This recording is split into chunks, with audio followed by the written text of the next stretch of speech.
लेकिन पहले ये कि अभी ताजा हाल क्या है और अभी तात्कालिक ये जो समस्या पैदा हुई है, ये पिछले 15-20 दिन की, 1 महीने की समस्या है या इसकी जड़ें गहरी हैं? जयाल जी मौजूद हैं, उनके होते मैं तकनीकी पहलुओं पर तो कमेंट नहीं कर सकता क्योंकि वो सब कुछ बताएंगे। लेकिन मैं एक एज ए जर्नलिस्ट मैं आपको बताना चाहता हूं कि इन्वायरमेंटल राइटर के तौर पर पिछले 20 साल से लगातार इस इलाके पे मैं जाते रहा हूं, जहां भी ये सारा घटनाक्रम हो रहा है, हिमालयी क्षेत्र में, जोशीमठ में और इस पूरे इलाके में।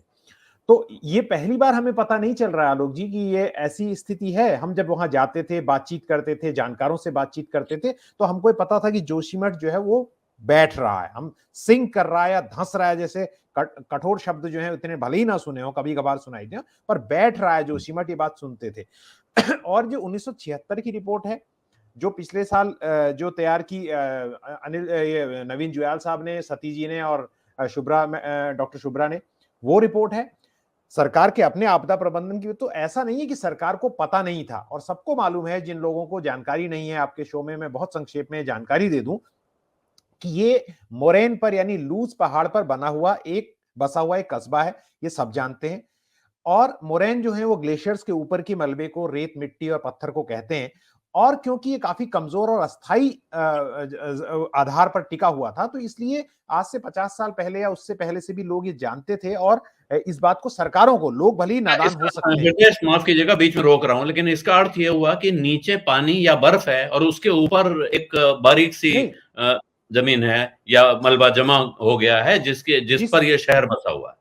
जिस वक्त ये रहा होगा पुराने जमाने पहले, तो उस वक्त जो है वो मोरेन उसके ऊपर था। ग्लेशियर भले ही रिसीड हो गए, लेकिन वो पहाड़ वहां पर मौजूद है, राइट? तो ग्लेशियर पीछे हट गया गर्मी की वजह से सैकड़ों सालों में, लेकिन वो चीज वहां पर मौजूद है और उस पर टिकी हुई ये पूरा शहर है। तो मैं मूल बात जो कहना चाह रहा हूं, इस पर आगे जो एक्सपर्ट हैं नवीन जुयाल साहब वो बता देंगे, लेकिन मैं ये कहना चाह रहा हूं सरकार को ये पता था, ये बात चाहे सरकार किसी की रही हो, लेकिन उन्होंने न केवल वहां पर, क्योंकि हम एक तो हमें मालूम है क्योंकि ये एंट्री पॉइंट है, ये जोशीमठ का एंट्री, माफ कीजिए, बद्रीनाथ का एंट्री पॉइंट है, हेमकुंड साहिब का एंट्री पॉइंट है, वैली ऑफ फ्लावर्स जो एक यूनेस्को की वर्ल्ड हेरिटेज है उसका एंट्री पॉइंट है, और यहाँ पर ओली का जो स्कीइंग होता है, विंटर स्पोर्ट्स, उसके लिए भी लोग यहाँ आते हैं। तो हिंदुस्तान के सबसे बड़े रोपवेज में से एक यहाँ पर मौजूद है, जिसे अभी बंद कर दिया गया। कहने का मतलब यह है कि सरकार को जब पता था already this place has so much pressure, उन्होंने ये अलाउ किया कि यहां पर बड़े बड़े हाइड्रो प्रोजेक्ट आए। और ऐसा नहीं है, अतुल जी आपको बताएंगे, जब वो प्रोजेक्ट आया हाइड्रो प्रोजेक्ट, तो ऐसा नहीं लोगों को पता नहीं था, तब लोगों ने इतना विरोध किया कि वो उसका उद्घाटन भी वहां नहीं हुआ, उसका उद्घाटन देहरादून में हुआ, राजधानी में, उस जगह पे। यानी विरोध का सरकार को पता था, लोग विरोध कर रहे हैं। तो और इसी तरह से दूसरे भी प्राइवेट निजी कंपनी का, जेपी का वहां पर प्रोजेक्ट है।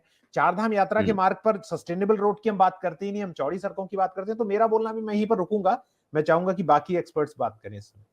जी, तो दो चीजें मैं कहूंगा। एक, देखिए, जैसा हृदय आपने बताया, 1975-76 में उस वक्त जो गढ़वाल के कमिश्नर थे एमसी मिश्रा, उनकी अध्यक्षता में कमेटी बनी थी जिसने उस वक्त, यानी अब से 50 साल पहले, ये सलाह दे दी थी कि यहां सड़कों की मरम्मत और निर्माण के लिए पहाड़ों से भारी पत्थर न हटाए जाएं और खुदाई और ब्लास्टिंग का काम न किया जाए। लेकिन ये लगातार चलता रहा। जो काम मिश्रा कमेटी रिपोर्ट में मना किया गया था, वो काम रुका नहीं है। सत्य हिंदी का ऐप डाउनलोड करें गूगल प्ले स्टोर पर।